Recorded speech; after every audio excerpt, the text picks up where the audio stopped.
उरुण ईश्वरपूर नगर परिषदेवर किरीट सोमय्यांची पाहणी. जन्म प्रमाणपत्र प्रकरणाचा आढावा.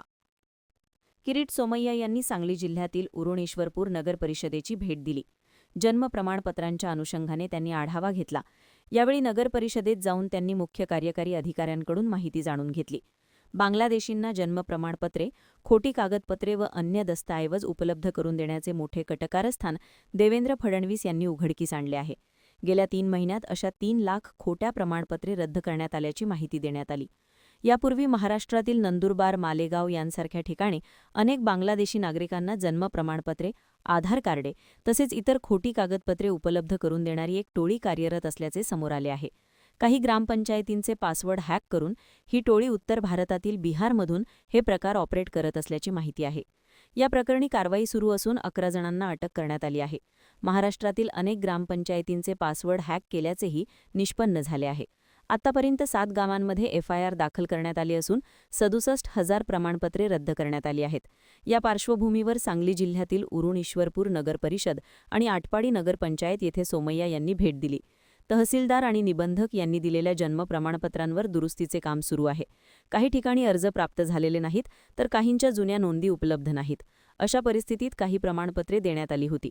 ईश्वरपूर आणि आटपाडी येथे अशा प्रकारचे काही अनियमित प्रकार झाले आहेत का, याची पाहणी करण्यासाठी सोमय्या येथे आले होते.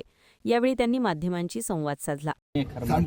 माझ्या येण्याचे 2 हेतू, एक बांगलादेशी जन्म प्रमाणपत्र घोटाळा आणि जिल्हा भाजपच्या लोकांची SIR संबंधात चर्चा आणि त्याचं इम्प्लिमेंटेशन. काल आमची महाराष्ट्र भाजपची जे या निवडणूक प्रक्रियेचे प्रमुख आहे चोकालिंगम साहेब यांच्याशी विस्तृत 50 मिनिटं चर्चा झाली. SIR एप्रिल 1 पासून सुरू होण्याची शक्यता आहे.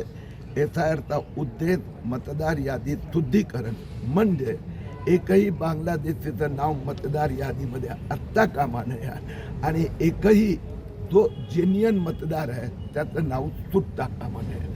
त्यासंबंधी भाजपची आज बैठक आहे. लास्ट वेळा तुम्ही तासगावमधल्या एका अधिकाऱ्याच्या घराच्या तपासणीसाठी आला होता, त्याचं पुढे काय झालं नेमकं?